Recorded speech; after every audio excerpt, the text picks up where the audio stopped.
Hello, everyone. Before we start, make sure to like and subscribe to the channel and leave a comment with where you're from and what time you're watching. That way, YouTube will keep showing you stories just like this one. Now, let's begin.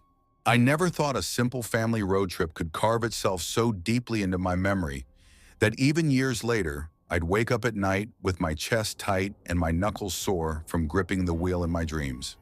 My name is Daniel Harris.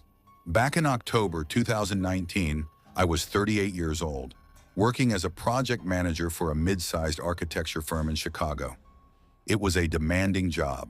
Late nights, endless emails, clients who wanted everything done yesterday. That year had been brutal, and I barely had time for my family. My wife, Melissa, used to joke that she saw more of my text messages than my face. We had two kids, Ethan, who had just turned 13 and thought he knew everything about the world, and little Ava, who was 9 and still carried her stuffed rabbit everywhere, even though she pretended not to when friends were around.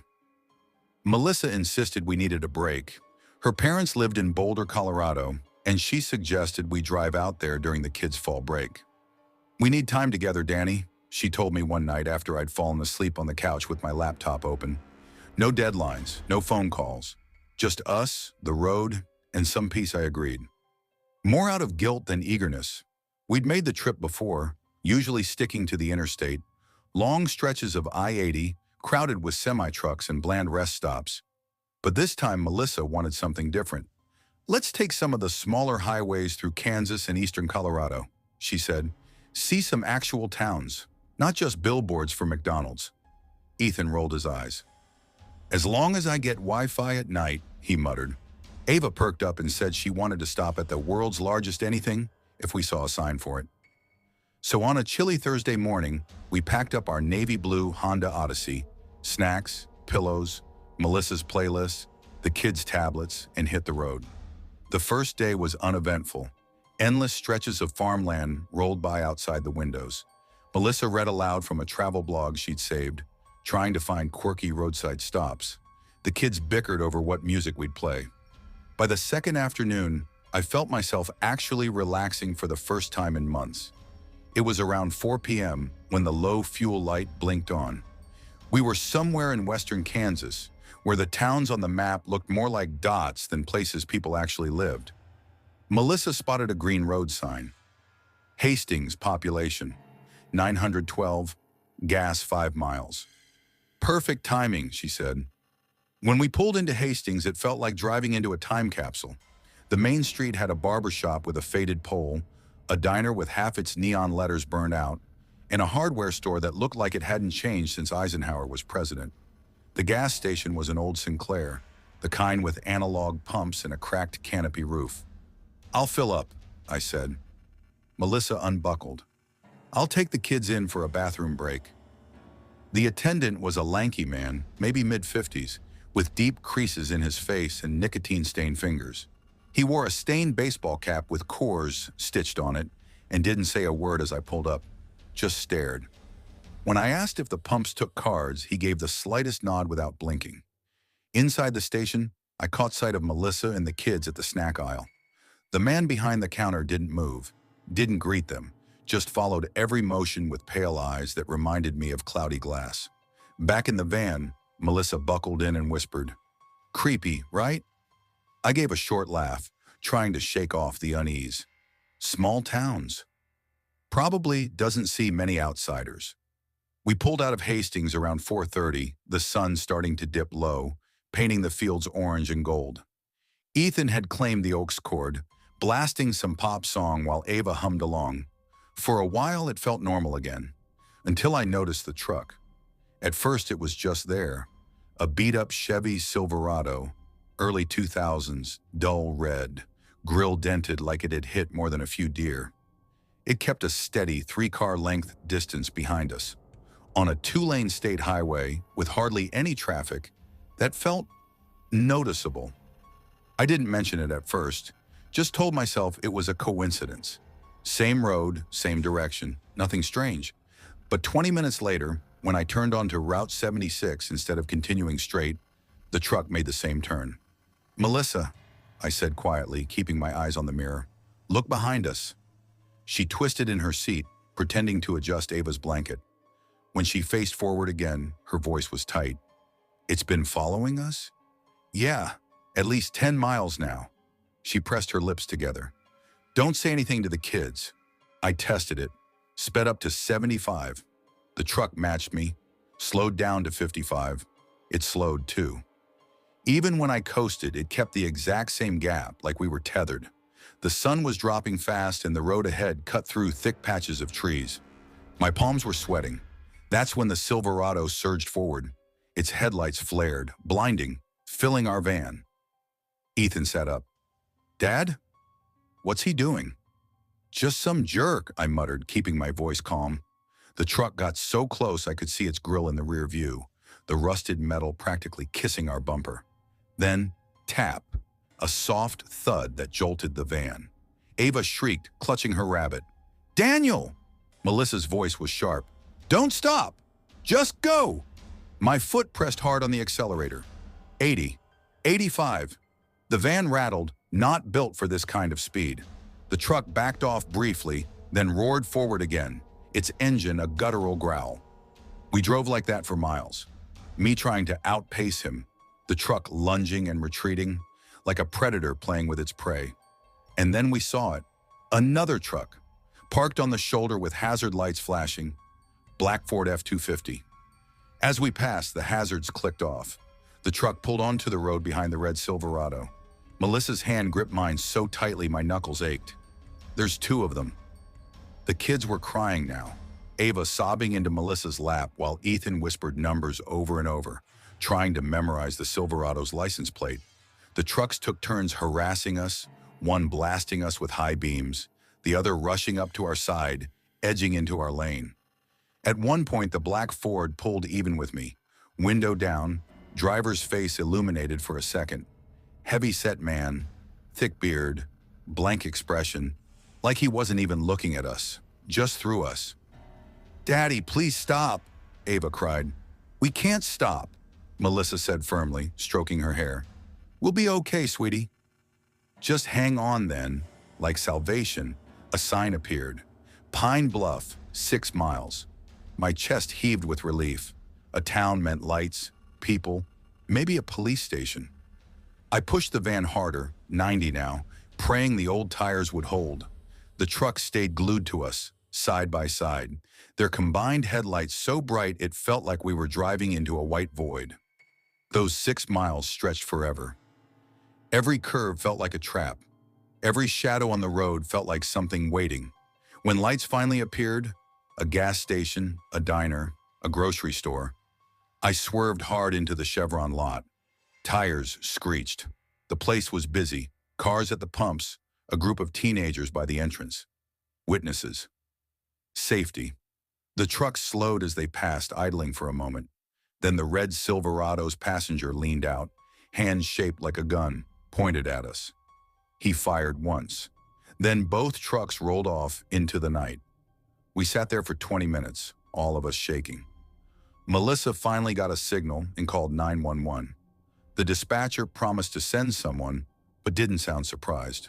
When a state trooper, Officer Denton, arrived nearly an hour later, he took our statement. "Without video or serious damage, not much we can do," he admitted. Ethan recited the license plate he'd memorized, but Denton just sighed. "That truck was reported stolen 2 years ago." I asked him straight, "Has this happened before?" The officer's jaw tightened. He wouldn't meet my eyes. "Some folks call them the highway shadows. They've been pulling this crap for years around here. Pick out-of-state plates, scare the hell out of families. Never enough evidence to nail them." That night, Denton escorted us to a motel on the edge of town. None of us slept. Every sound outside, the rumble of an engine, the slam of a door, sent our hearts racing. At dawn, we left, sticking to the interstate all the way to Colorado. We never took the back highways again. Even now, years later, whenever a pickup lingers too long in my rear view, my pulse spikes. My hands tighten on the wheel, and in the back of my mind, I hear that horn again. Long, unbroken, echoing across empty fields like a war cry. Story 2. I never thought of myself as the kind of guy who would scare easy, not after everything I'd been through. My name's Daniel Mercer, and for as long as I've been old enough to drive, the open road has been my sanctuary. I grew up in Bangor, Maine, a quiet town where winters could eat you alive if you weren't tough enough to stand them. My old man worked for the paper mill until it shut down. My mom cleaned houses.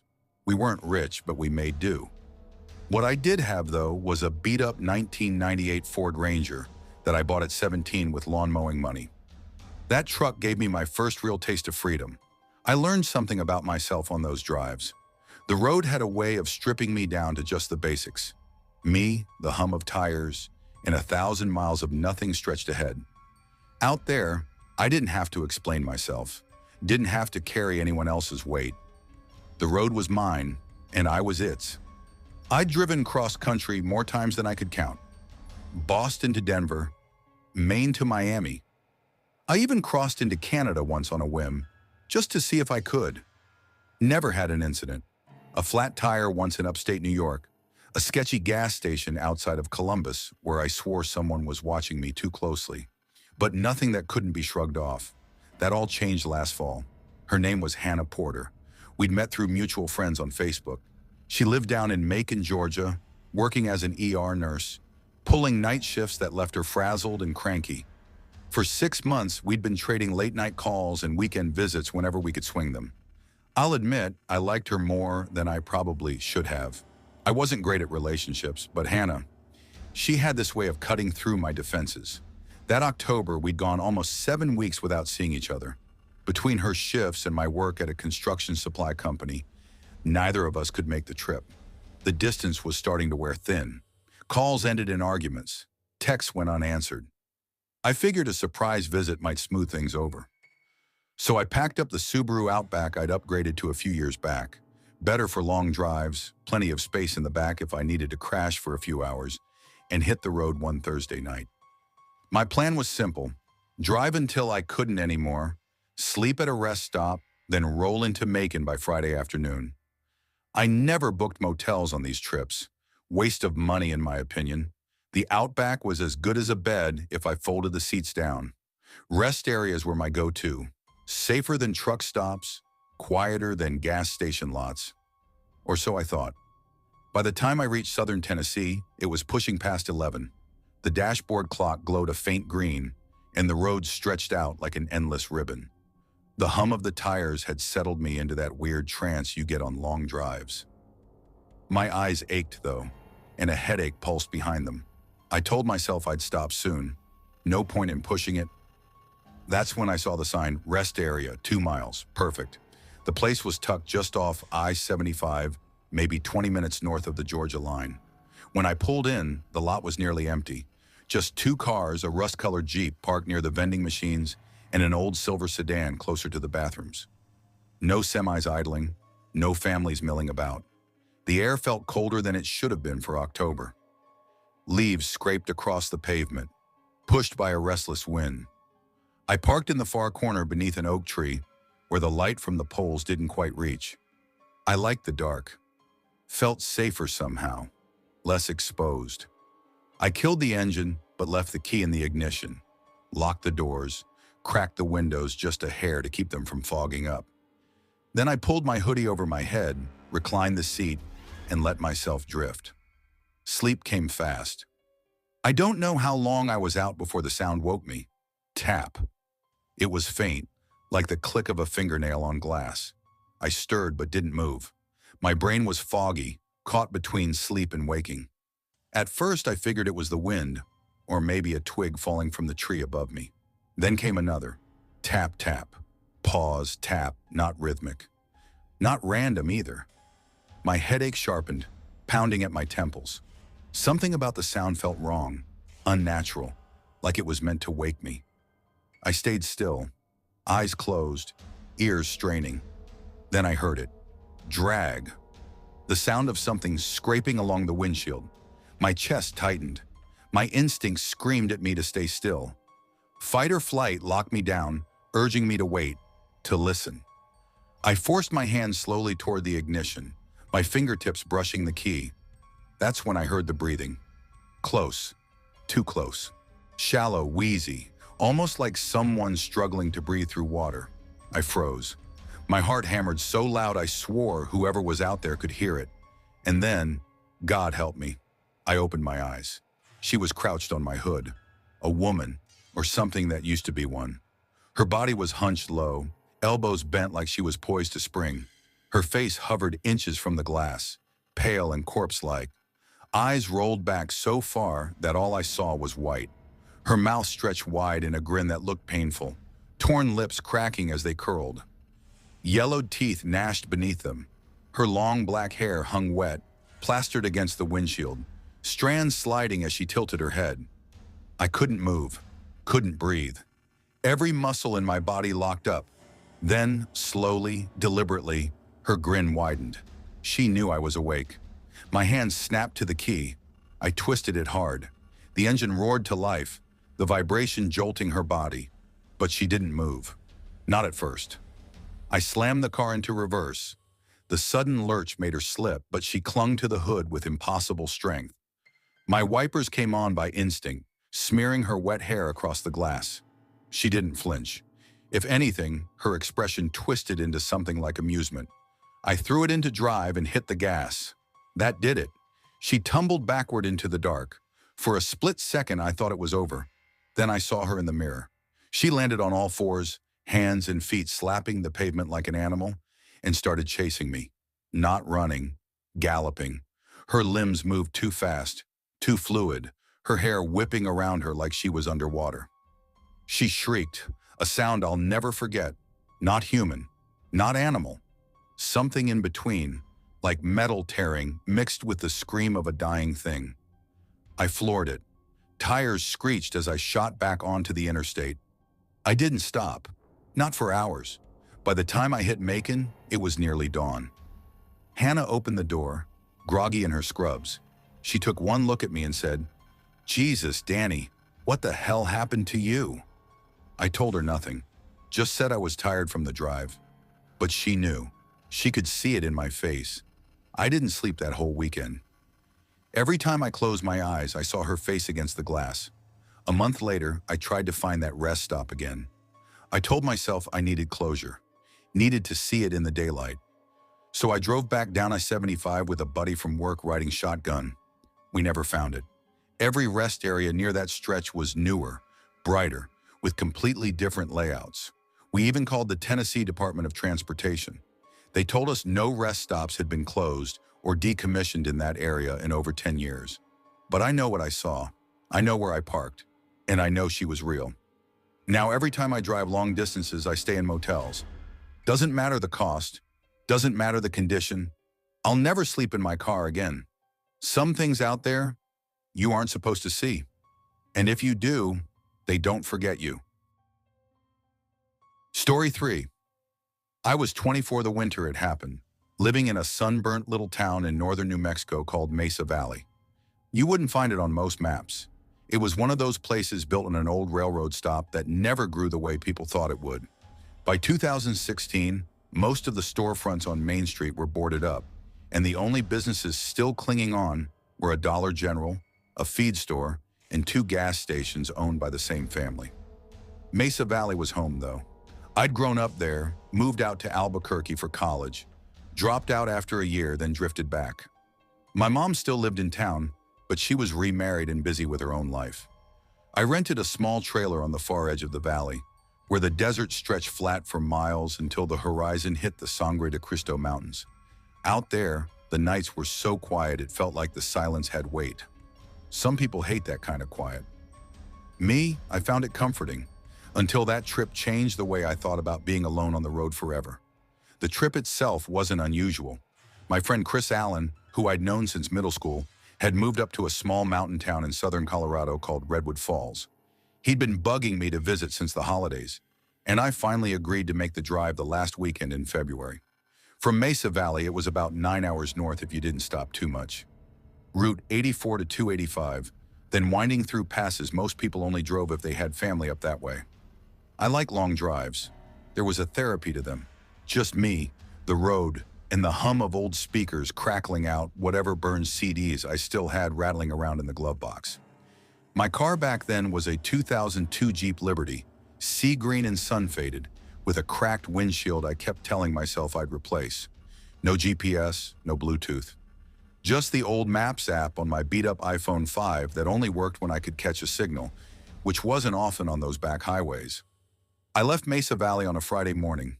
The desert was pale gold in the winter sun, cold air streaming through the cracked seal of the driver's side window. By the time I reached Redwood Falls that evening, the town was glittering with frost, tucked into the mountains like something out of a postcard. The weekend itself was nothing wild. Chris and I got burgers at a diner, watched a couple of old horror movies, and talked about people we hadn't thought about in years. On Sunday afternoon, I packed my overnight bag, gave him a hug, and said I'd text when I made it back to Mesa Valley. I had no way of knowing that night drive would be the longest, strangest, and most terrifying of my life. I left Redwood Falls at about 2 p.m. The plan was to be back in Mesa Valley by 10:30 at the latest. For the first few hours, it was smooth. The road wound down out of the mountains, through empty ranch land and pine forests, into high desert plains. By the time I stopped for gas in a little place called Hartfield around 6, the sun was bleeding down over the mesas, turning the whole sky into bands of orange and purple. The gas station was old. 4 pumps, flickering canopy lights, a dingy convenience store attached. I remember the guy behind the counter barely looked at me as I paid. As I walked back out, stuffing the receipt into my pocket, I noticed a dark blue sedan, maybe a Honda Accord late 90s model, pull slowly into the far pump. Didn't think much of it. Lots of people traveled these highways. I climbed into the Jeep, cranked the ignition, and pulled back onto Route 91 South. 10 minutes later, I checked the mirror. Same sedan, 100 yards back. Headlights steady. No big deal, I told myself. Small roads like this only had one way in and out for miles at a time. Of course, cars were going to line up.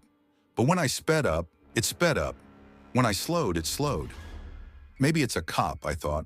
Some towns ran unmarked cars to catch speeders, but there were no light bars, no spotlight on the side, nothing that screamed law enforcement, just an ordinary sedan. All right, I muttered out loud to myself, trying to shake the nerves. Relax, they'll turn off eventually, but they didn't. After about 40 minutes of being shadowed, I reached a wide spot in the road near a half-dead place called Stonewell. Just a blinking traffic light, an old bait shop, and a boarded-up diner. I pulled into the bait shop's gravel lot, telling myself this was the test. If it was coincidence, the sedan would keep going. It didn't. It turned in two, parked about 20 feet behind me. Engine idling, no one got out. I sat frozen, hands gripping the wheel so tight my knuckles were white. The Jeep's engine was still running. I stared into the rearview mirror, but it was too dark to see inside. 5 minutes passed. All right, I whispered. My heart was hammering. I threw the Jeep into gear and rolled back onto the highway. The sedan followed. By now, my nerves were shot. I told myself to just make it to the larger rest stop at Silver Ridge, another 20 miles south. It had bright lights, vending machines, sometimes even a night security guy. If I could just get there, I could at least figure out what to do. When I finally pulled into Silver Ridge, trying to look casual, the sedan did too. This time I decided to face it. Enough was enough. I got out, slammed the Jeep door harder than I meant to, and walked briskly toward the vending machines under the fluorescent lights. The air was cold, sharp in my lungs. The sedan rolled to a stop in a far corner. The driver's door opened with a creak, and out stepped a woman. Mid-40s maybe, light brown hair pulled into a messy bun, oversized hoodie and jeans. She looked normal, completely normal, like somebody's aunt or a tired mom who'd been driving too long. She gave me a small, nervous wave and started walking toward me. "Hey," she called out, voice soft, almost apologetic. "Sorry, I didn't mean to freak you out." I didn't answer. My chest was tight, breath shallow. She stopped a few feet away, shivering in the wind. "I thought you were my daughter," she said. "Her car looks just like yours." I just stared at her. My Jeep was sea green, plastered with old bumper stickers, an Arizona plate crooked from where I'd backed into a fence post once. Hardly something you'd confuse with another car. You've been following me since Hartfield, I said flatly. You could have passed me a dozen times. She shrugged, looking sheepish. I didn't want to be wrong, I guess. You couldn't have just called her? She blinked, glanced away.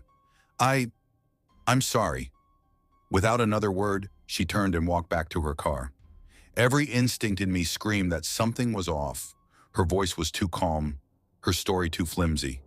And the worst part, the windows of her sedan were tinted just dark enough that I couldn't see if someone else was inside. I got back in the Jeep, hands shaking. She stayed in her car. Lights off, engine running. I knew what I had to do. There was a back road south of Silver Ridge, unpaved and bumpy, but it cut straight to Mesa Valley. Hardly anyone used it. If she followed me there, I'd have my answer. I turned onto the dirt road. 2 minutes later, headlights appeared behind me. She'd followed. Something in me snapped. I yanked the wheel, pulled hard onto the shoulder, and slammed the Jeep into park. Gravel crunched under my boots as I jumped out. She stopped too, idling 20 feet back. I walked halfway toward her, trembling but forcing my voice to rise over the empty desert air. "Stop following me," I shouted. "There's nothing out here. No way through. Turn around and leave." Her window rolled down slowly. Her face was calm, too calm. "I'm sorry," she said again. "I'm just so tired. Can I stay with you tonight, please?" My blood went cold. I shook my head violently. "Get the hell away from me!" At that moment, I saw the porch light at my trailer flick on in the distance. Just a speck of yellow, maybe 100 yards ahead. My roommate Daniel must have heard me yelling. The woman's eyes flicked toward that light. Her face changed, just for a second. Then she slammed her car into reverse, tires spitting gravel, spun around, and vanished back into the night. We called the county sheriff, gave a report. Without a plate number, without a crime technically committed, there wasn't much they could do. They shrugged it off as a weird misunderstanding. But for weeks after, I couldn't sleep right. I couldn't stop replaying it. The calmness in her voice, the flimsy excuse, the way she'd followed me for nearly 100 miles into near nothingness. And the worst thought, the one that still makes my stomach knot. I never checked the back seat of her car. To this day, I'm not sure what would have happened if Daniel's porch light hadn't flicked on at that exact moment. Sometimes evil doesn't look like a monster.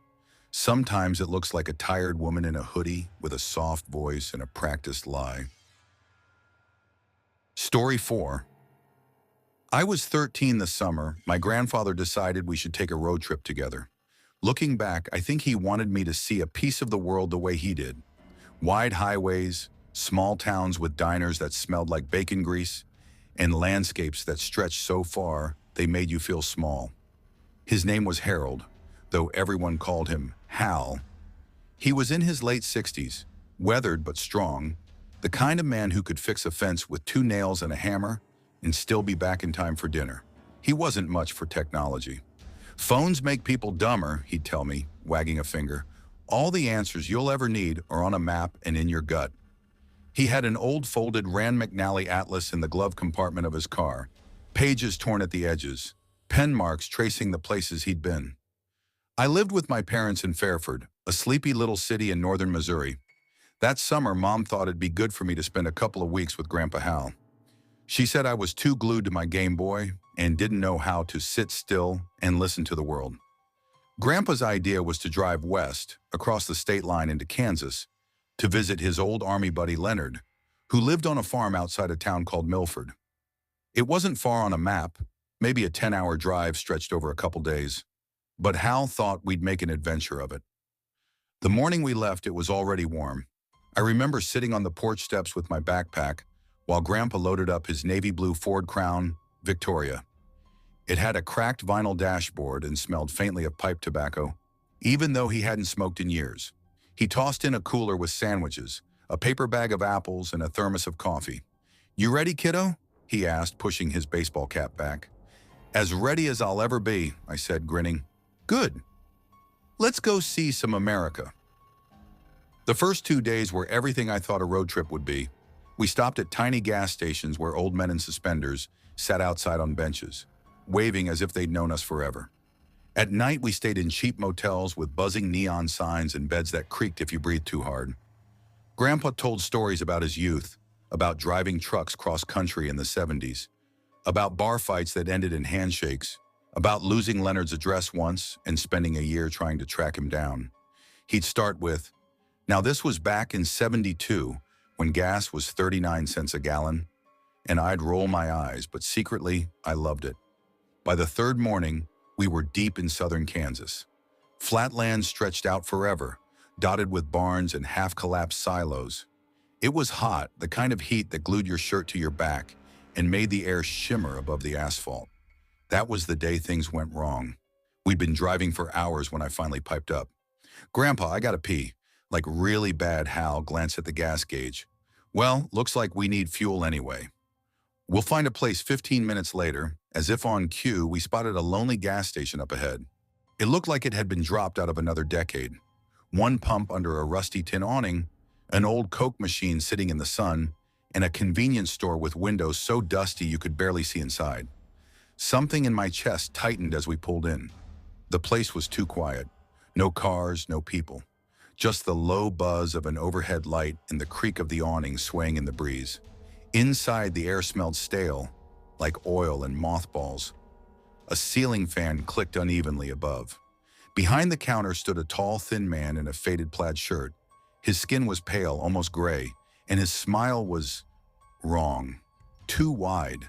Fixed, like it had been practiced in front of a mirror, but never perfected.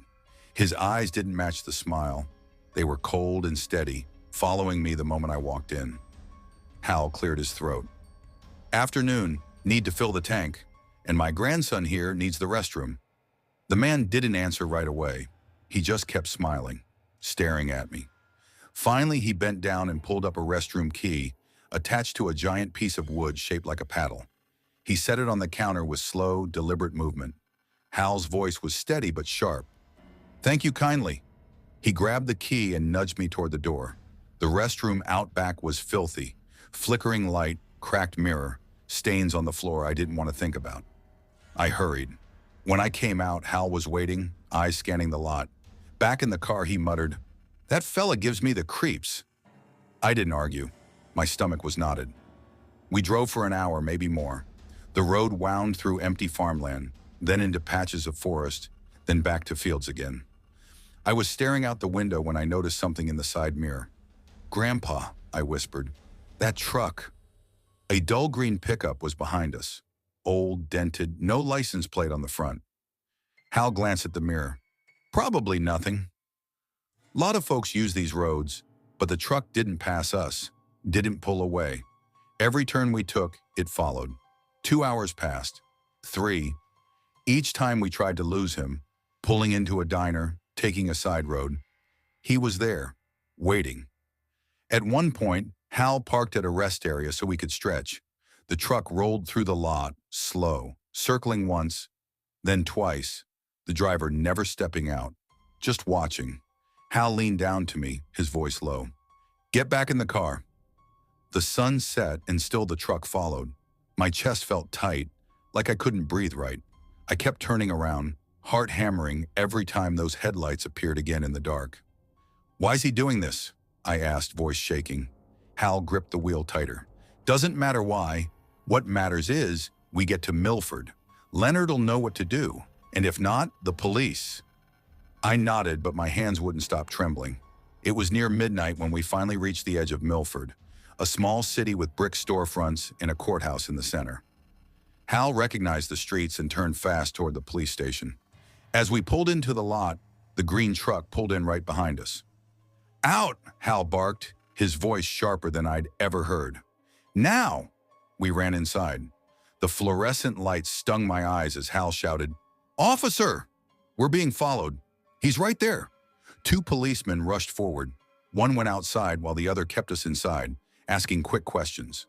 Through the glass, I saw the man still sitting in his truck, staring. His smile was gone. His face was blank, hard like stone. The officer tapped on his window. The man didn't move at first, then slowly rolled it down.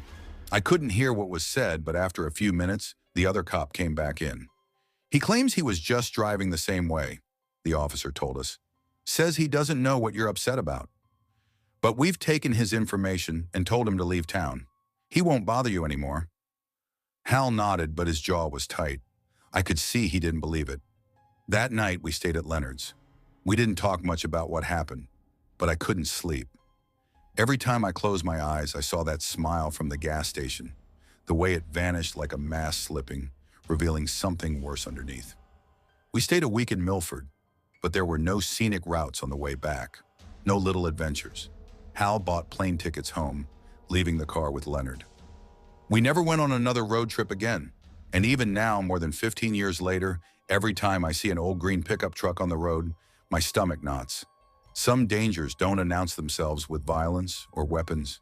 Sometimes it's just a man with all the time in the world, a silent engine, and a reason he never has to say out loud. Story 5, I wasn't supposed to be on that road. That's the thought that still gnaws at me when I look back on that night. I wasn't supposed to be there, not at that hour, not under those conditions. But that's how life works, doesn't it? The smallest choices, taking the scenic route, staying an extra day, leaving a little later than planned, set us on paths we don't realize until it's too late. My name is Isabel Grant, and in March of 2019, my husband Daniel and I drove north through the Sierra Nevada ranges on a spur-of-the-moment road trip. We lived in Sacramento then, both working jobs that felt like they were chewing us alive. He in construction project management, me in a veterinary clinic that saw more heartbreak than joy. We'd been snapping at each other a lot, drowning under stress neither of us could articulate properly. So when Daniel suggested we take a week off and just drive, no big plans, no schedules, just us and the road, I said yes before he even finished the sentence. We started small, winding up through Grass Valley and Nevada City, towns with Victorian houses and antique shops that smelled of cedar and dust. Then we pushed farther east into the mountains, watching winter cling stubbornly to the peaks. By day 4, we were headed towards Silver Pine National Forest, a place Daniel had wanted to see since he was a teenager. The lodges inside the park were either full or priced for Silicon Valley wallets, so we booked a modest motel in Brookhaven, a quiet town about 10 miles from the park's southern entrance. Brookhaven wasn't much. 2 diners, a hardware store, 1 blinking stoplight. But it had the kind of night sky where you could see every star laid bare, like a map of the universe stretched just for you. That day we'd hiked the Crestline Trail, our boots crunching through patches of stubborn snow, the air sharp with pine resin. By the time we reached the overlook, fog had begun spilling into the valleys, swallowing the lower ridges like a slow tide. I remember Daniel squeezing my hand, the two of us wrapped in silence, staring out at that gray sea. For a moment, the heaviness between us eased, but by the time we wound back down the trail, shadows had lengthened and the temperature dropped fast. My phone read 34 degrees and falling. We were tired, ready to get back, shower, maybe order greasy burgers from the diner before bed. The road, Highway 41, was empty, just a twisting gray ribbon through endless trees. Daniel drove, focused on the curves, while I scrolled through the photos I'd snapped. Sunlight catching on frozen branches, a deer mid-step in the snow. Daniel's grin half hidden under his beanie. That was when I saw her, a shape on the shoulder, just past the fog line, lying flat on her back, feet toward the asphalt, arms limp at her sides. "Daniel," I said sharply, the word punching out of me before I could think. "Stop! There's someone on the road." His hands tightened on the wheel, but he didn't brake. "What? Where?" "Back there." I twisted in my seat, heart thumping. "She was right there, lying down." Daniel flicked his eyes to the side mirror. "I didn't see anything." "Are you sure? Could have been a blanket trash." "No," I snapped. My throat felt tight. "It was a woman." I saw her shoes. She was just lying there. For a few seconds, all I heard was the hum of the tires and the rasp of my own breathing. Daniel slowed slightly, chewing at the inside of his cheek the way he always did when weighing something. "There's nothing out here," he said finally. "No houses, no cell reception. Why would anyone—" "I don't know," my voice cracked. "That's why we have to go back." We rode another mile in tense silence. Finally, Daniel exhaled, muttered, "Damn it," and pulled onto a wide gravel shoulder. He turned the car around. We crept back slowly, high beams sweeping across the trees, our eyes straining against the dark. I leaned forward, every muscle braced. Then, there! I jabbed a finger at the shoulder. There she is! She hadn't moved. Same position, flat on her back, head turned slightly toward the forest. Daniel eased the car onto the shoulder. He rolled his window down cautiously. "Ma'am," he called. His voice carried strangely in the cold. "Are you okay?" No response. "Hey!" he tried louder. "Do you need help?" The woman sat up, not startled, not slow either. Just a single smooth motion, lifting her head and shoulders, turning her pale face toward us. My heart lurched. She looked maybe mid-40s with dark hair that hung loose around her face. She wore a brown wool coat, black slacks, and beside her were 3 plastic water bottles and a medium-sized purse. Her makeup was smudged, as if applied that morning and forgotten. Daniel and I exchanged a look. "Are you hurt?" I asked, my voice trembling more than I intended. She shook her head but didn't speak right away. Then softly, "I'm trying to get to the Chevron on Maple Road." My mom's meeting me there. I froze. The Chevron was at least 6 miles away, maybe more. "You walked from town?" I asked carefully. She nodded once. "I thought it was closer." "A mile, maybe," Daniel frowned. "It's not. Not even close." "I know that now," she said, voice cracking slightly. Her hands were bare, fingers flushed red with cold. My stomach twisted. Daniel unlocked the back door. "Do you want a ride?" She hesitated, then gave a small nod. The 3 of us rode in silence at first, the only sound the heater blasting. I offered her my scarf. She thanked me quietly. "My name's Rachel," she said after a few minutes. "Isabel," I replied. "This is my husband, Daniel." Rachel nodded politely. Her eyes kept flicking to the window, her fingers twitching in her lap. I tried to keep my voice light. "Were you visiting the park?" "I wasn't supposed to be here," she said softly. We didn't push. The weight in the car was suffocating. After a few miles, I asked gently, "Were you lying down because you were tired?" Rachel turned to me, and for a moment I saw raw pain flicker across her face. I thought I could walk it, but I started shaking. My legs wouldn't work anymore. I just laid down. She gave a broken laugh. "Silly, right?" Like giving up in the middle of the road, Daniel's knuckles whitened on the wheel. We reached the Chevron in about 10 minutes. Closed for the night, but the lights over the pumps glowed a harsh yellow. Rachel stepped out, clutching her purse. She sat on the wooden bench near the door, arms wrapped tight around herself. "You sure you don't want us to wait with you?" I asked. She shook her head. "My mom's coming. She'll be here soon." "There's no signal out here," I reminded her gently. "I called her from the motel before I left," Rachel murmured. "She knows to come." Daniel and I lingered for a moment. She didn't change her mind. So we left. When we pulled into the Brookhaven Inn parking lot, 2 police cruisers were parked out front. Their lights weren't flashing, but the presence was unmistakable. I approached an officer, speaking to the clerk. "Excuse me," I said. "Are you looking for someone?" "Yes," he replied. "Woman in her 40s. We got a call she may have left the motel on foot." My stomach dropped. "We found her about 4 miles out, lying on the roadside. She said she was going to the Chevron on Maple." The officer's expression sharpened. "You saw her lying there?" I nodded. "She was freezing." We gave her a ride. He exhaled. "She's lucky you stopped." He glanced at me. "You did the right thing." "Is she okay?" I asked. "I can't share detail," he said. "But leaving was probably the safest thing she could have done." Later that night, I couldn't sleep. I scrolled through the Brookhaven Police Department's public log. One entry snagged my eyes. Domestic disturbance. Brookhaven Inn. Suspect arrested on scene. Victim fled prior to arrival. My throat closed. Rachel. She hadn't been resting when we found her. She'd been running, escaping. Her body had given out on the frozen roadside, waiting for someone, anyone, to notice. I've thought of her often since then, whether her mother really came, whether she pressed charges, whether she found the strength to leave for good. I don't know. I'll never know. But I do know this. On a forgotten stretch of highway outside a nowhere town, Rachel existed. She wasn't invisible. She was seen. And sometimes that's enough to change everything. Story 6, I didn't think twice when I said yes. That's how most bad decisions in my life have started. Fast, without thought, carried by the rush of wanting to feel alive again.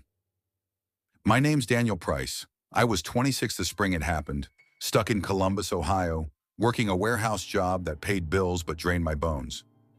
Days bled into each other, lift, stack, scan, repeat. When you're young, that kind of monotony makes you feel like you're already old, like the world forgot to leave doors open for you. Then Melissa called. Melissa and I had been inseparable in high school. She lived 2 streets over, wore thrift store jackets covered in band patches, and had the kind of laugh that made teachers give up mid-lecture. We drifted after graduation. She went to grad school in New Mexico. I stayed behind, got swallowed by work. But every once in a while she'd call, like nothing had changed. That night I was eating leftover pizza in my apartment when her name lit my phone. Danny, she said, voice bright but cracked around the edges. I need a favor. I leaned back in my chair. You're alive. What's the favor? Kidney? Bail money? She laughed, short, tired. Neither. I'm flying into Columbus tomorrow. My mom's sick again, so I'll be here a week. After that, I was gonna just fly back. But I was thinking, road trip instead. I want to drive back. Clear my head. You in? The words hit me like an open window on a stale day. A chance to get out, see the road, shake the dust off. You want me to drive you all the way to New Mexico? Albuquerque. It'll be fun. We used to talk about road trips all the time, remember? I did remember. Summer nights on the hood of my old Civic, staring at stars we barely saw past streetlights, swearing we'd escape one day.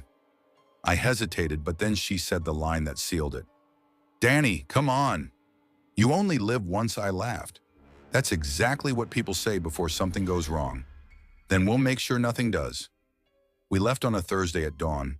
Her mom, pale but smiling, hugged us both like she was afraid the world would eat us alive.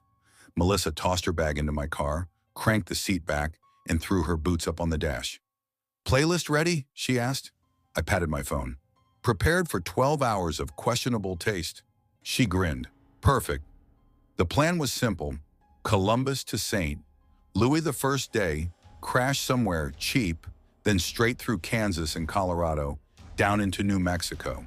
23 hours of road. At first, it was everything road trips are supposed to be. We sang to old Paramore tracks, argued over whether gas station jerky counted as dinner, and reminisced about high school crushes like we were still 16. For the first time in months, I felt light. But the road has a way of changing. By the time we crossed into Missouri, the sky was black velvet and the highway had thinned to a lonely ribbon. Melissa had dozed off, curled against the window, her hair falling into her face. I drove, humming to myself, fighting off the weight of fatigue. That's when the gas light blinked on. I cursed under my breath. We hadn't seen an exit sign in miles. The last town was long behind us. The gauge hovered just above empty, needle twitching like a warning pulse. I leaned forward, scanning the dark horizon. For a long stretch, there was nothing. Just black fields, the occasional reflector stake, and silence thick enough to press against the windows. Then, like it rose from the ground itself, a glow appeared. A sign, faded, flickering. Black rock fuel. 24-hour relief washed through me. I turned down the gravel drive, headlights catching on weeds pushing through cracks. The station looked wrong the second we pulled in. No brand logos, no open sign, just 2 pumps under jaundiced yellow lights. The building was dark, windows blank like dead eyes. Melissa stirred. Where are we? Gas station, I muttered. Middle of nowhere special.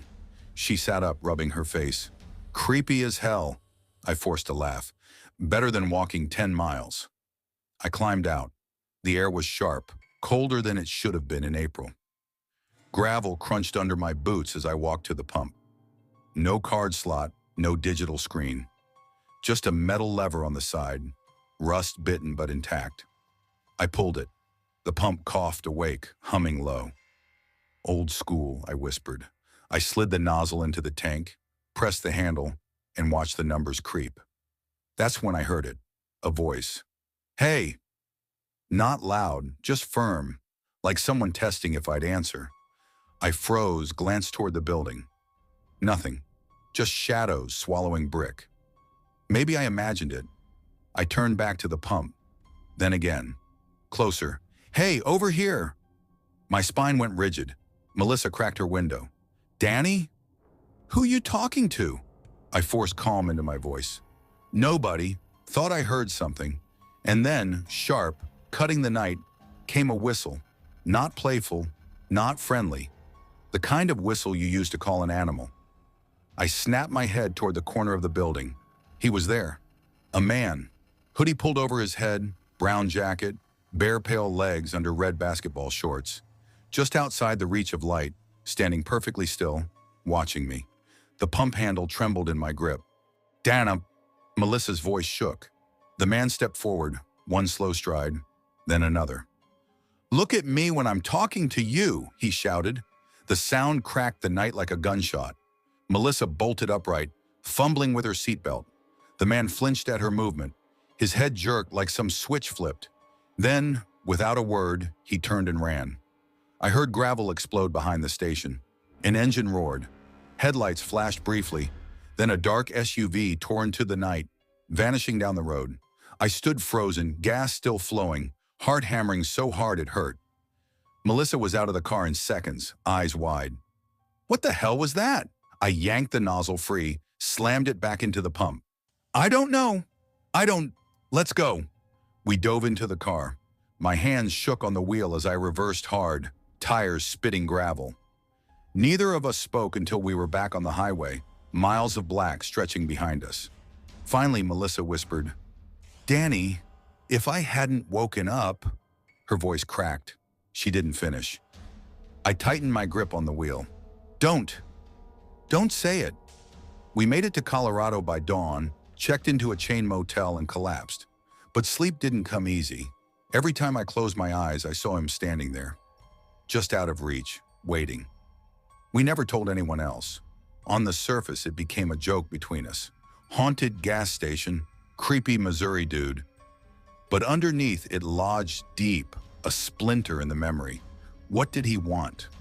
Why did he run the second he saw Melissa was awake? Did he think I was alone? Sometimes I wonder if the lever on that pump even worked, if the gas I got was real, if that station even exists on a map. Story 7. I never used to think of road trips as dangerous. To me, they were an escape, a chance to loosen the grip of routine and remember what freedom actually felt like.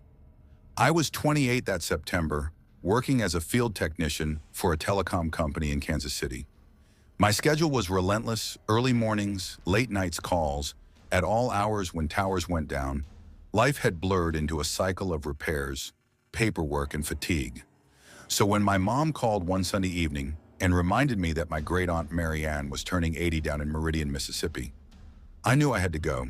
She was one of the few people in my family who had always believed in me. Even when I flunked out of college and drifted for a while, I hadn't seen her in 6 years. Missing her birthday wasn't an option.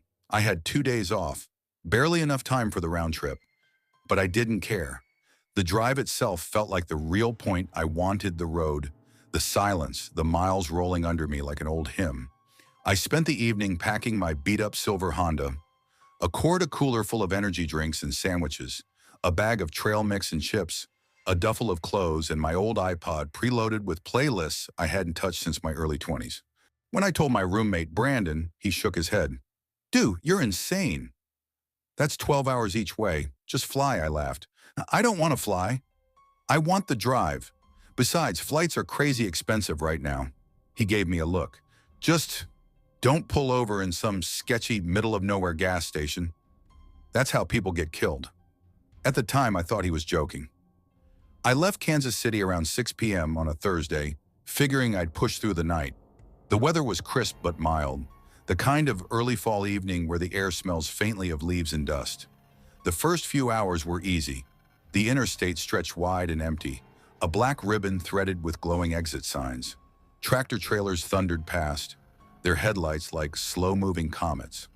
I sang along to old songs, drummed the steering wheel, ate half a bag of Doritos without realizing it. By midnight, I had crossed into Arkansas. The radio static faded to silence as I drove deeper into stretches of farmland. My phone signal flickered in and out. I didn't think much of it, but by 2 in the morning, the low fuel light blinked on. My stomach tightened. The next exit couldn't come fast enough. When I finally saw the glowing shape of a gas station sign, I felt relief wash over me, except when I pulled in, that relief curdled. The place looked abandoned, like something left over from 1993. A single fluorescent bulb flickered above the pumps, casting a sickly blue haze over cracked pavement. The convenience store windows were streaked with grime. No other cars in sight. I parked, trying to shake the unease prickling at my neck. Inside, the air smelled of stale coffee and dust. A man behind the counter, thin, gray-haired, with hollow eyes, barely acknowledged me as I walked in. "Pump 3, I said, sliding a 20 onto the counter. He nodded without speaking. His expression was vacant, like his mind was somewhere else entirely. I grabbed a couple of chips and a Monster, trying to act normal. The silence in there was heavy, pressing. When I stepped outside, that's when I noticed it. A black Dodge Charger, new, shiny, its windows tinted so dark they looked painted over, parked sideways across 2 spaces. Nobody inside that I could see. Something about it didn't belong. Not here, not in this forgotten outpost at 2 in the morning. I told myself I was imagining things. I got back in my car, fueled up, and pulled away. But a few minutes later, I checked my rearview mirror. The Charger's headlights appeared in the distance, following. At first, I brushed it off. Highways at night often put you in the company of the same cars for miles, but the Charger kept its distance, always just far enough back to be visible, never trying to pass, never dropping away. I tightened my grip on the wheel. "It's nothing," I muttered aloud. "Coincidence." After 10 minutes, it accelerated, closing the gap. My pulse quickened.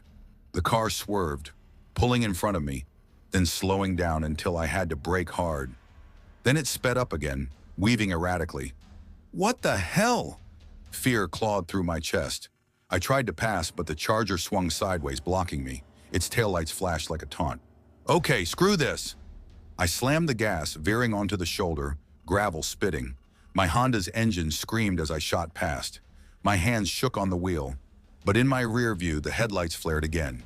Closer, closer. The road ahead curved into a patch of uneven asphalt. I didn't see it until too late. My tires hit, skidded. The car spun sideways, fishtailing across the lane. I wrestled the wheel, but momentum yanked me off the pavement. The ditch swallowed me whole.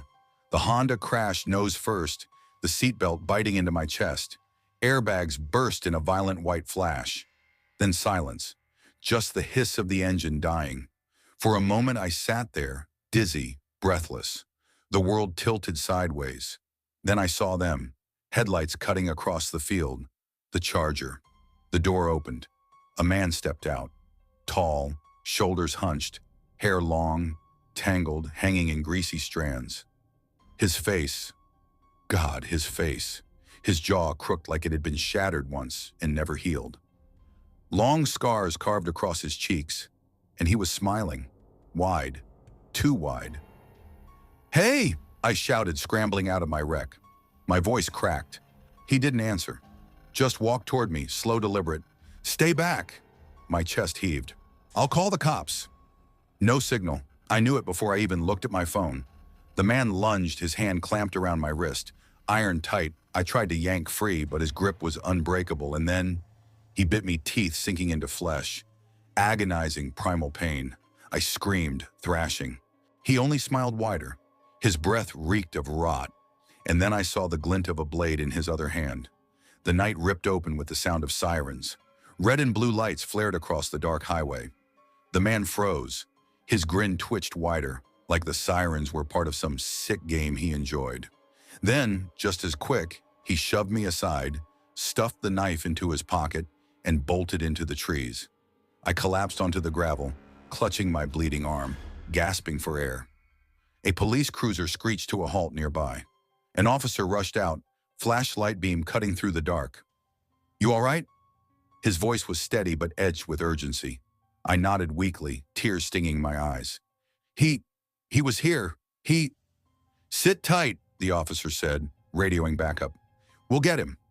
Within minutes, more cruisers arrived. Flashlights combed the woods. Shouts echoed. They caught him less than half a mile away. At the station, the officer explained, the man's name was Clifford Harrow. He had escaped from a psychiatric facility outside Little Rock 10 days earlier.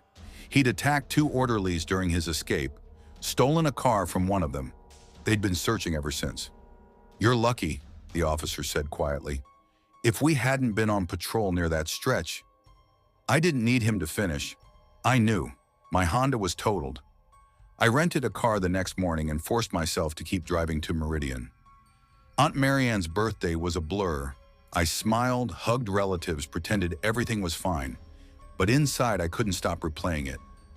The ditch, the bite, that smile. On the way back home, every dark car in my mirror felt like a threat. Every lonely gas station looked like a trap. And sometimes, late at night when I close my eyes, I still see him, standing under the flickering lights, grinning, waiting.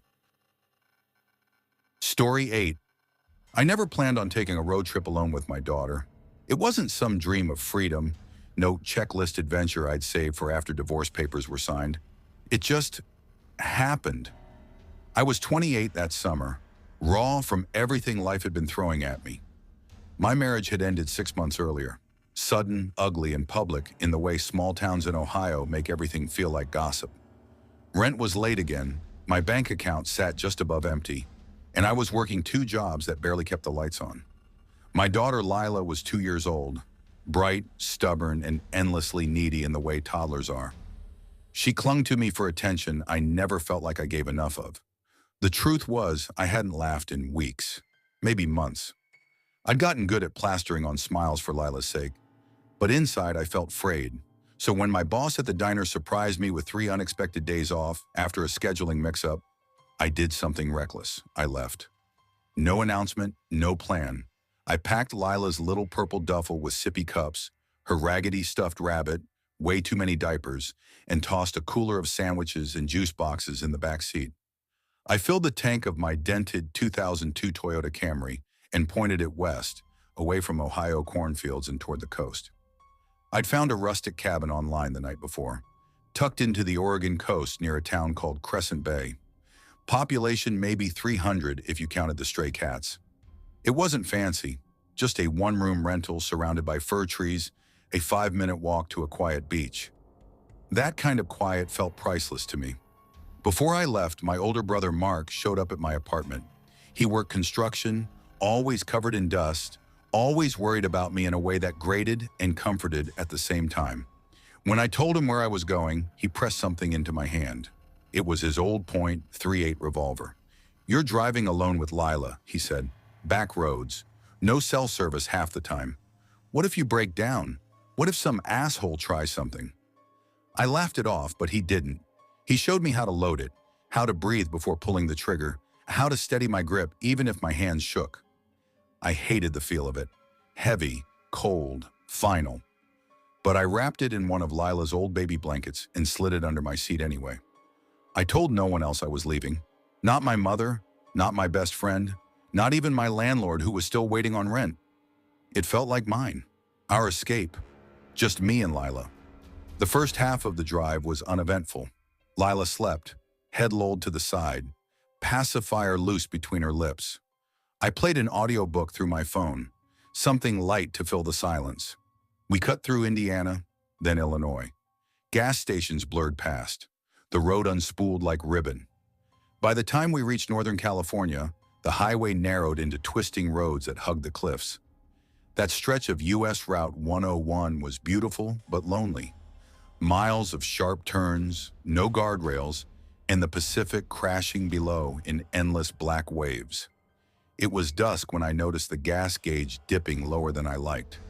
I hadn't seen a station in an hour. The sky bled purple and orange before slipping into gray. Lila stirred awake, whined softly, then fell back asleep. I told myself I'd make it. Just a little farther. That's when headlights appeared in my rearview mirror. At first, I thought nothing of it. Another late-night traveler? The car kept its distance, maybe 4 lengths back. But as the minutes passed, the pattern changed. When I slowed, it slowed. When I sped up, it matched me. Something in my gut twisted. I told myself not to overthink. Lonely roads made people paranoid, but then the car pulled up alongside me. It was a beat-up brown Ford Crown Victoria, the kind old cops used to drive. Its windows were down, dome light on. Behind the wheel was a man, maybe mid-40s, scruffy beard, baseball cap pulled low. He leaned toward me, gesturing wildly. At first, I thought maybe he was warning me about something. He pointed to the back of my car, slapped his hand against his own steering wheel, then gestured toward the shoulder. His mouth moved, but I couldn't hear. Lila stirred again, soft little whimpers breaking the quiet. "Shh, baby," I whispered, trying to keep my voice steady. I glanced back at the man. His movements were frantic, exaggerated, not friendly, not helpful. I slowed down a little. He slowed too. I sped up. So did he. And then he swerved dangerously close, his bumper nearly clipping mine. My chest tightened. My hands clenched the wheel until my knuckles ached. Panic rose like ice water in my veins. There was no way this was help. This man wanted me to stop, but stopping meant being alone on the shoulder, in the dark, with no one else around. And I couldn't do that, not with Lila in the car. Kurta continued with detailed pacing. Conversations with Lila, even though she's barely talking, her asking, "Mommy, home," to add tension, narrator's thoughts about ex-husband, loneliness, survival instinct, etc. The stalker escalates, cuts her off, follows her off the highway into a deserted service road. She pulls into an abandoned gas station lot, tries to fake a turnaround, but he corners her. She remembers the revolver under her seat. She whispers to Lila, straps her tighter, kisses her forehead, then steps out into the night with the gun. Dialogue with the man ensues. Him pretending at first, "Ma'am, your tire's about to blow," then dropping the act, inching closer. The mother's fear turns to primal survival. Shaky but firm, she raises the revolver, orders him back. He tests her resolve, but one step too close makes her cock the hammer. The sound echoes. He freezes, curses under his breath, retreats to his car, and disappears into the darkness. She waits, trembling, until she's sure he's gone.